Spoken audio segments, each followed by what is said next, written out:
Vacation in Quezon, here we go. Welcome family and friends to Quezon Province, an extraordinary destination for your next vacation.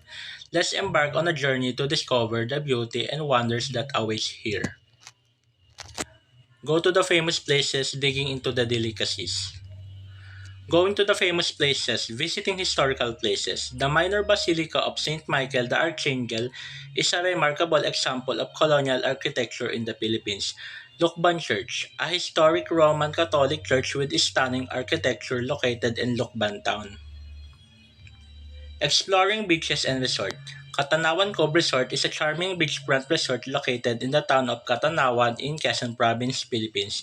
It is a popular destination for those seeking a peaceful and secluded beach vacation.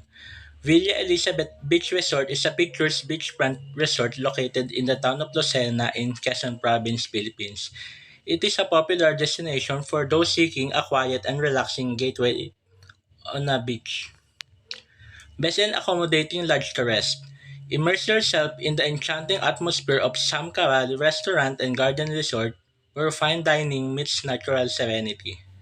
Step into the world of luxury and relaxation at Queen's Margaret Hotel, where every moment is crafted for your comfort and enjoyment.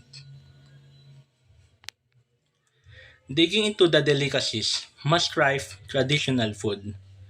Experience the delightful fusion of flavors in puto bao from Quezon, a traditional Filipino dish that combines savory and sweet elements. This mouth-watering treat is a testament to the region's culinary heritage. Indulge in the savory delight of pancit hapha, beloved culinary gem from Quezon.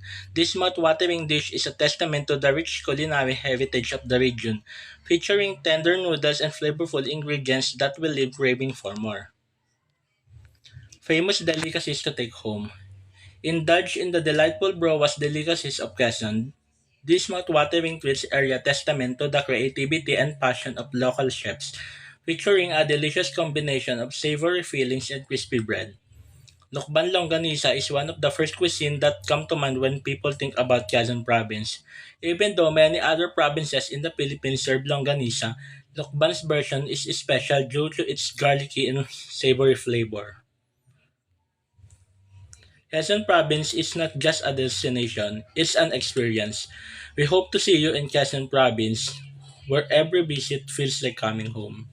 And I'm Daniel Carino from BIT 119 FSMB.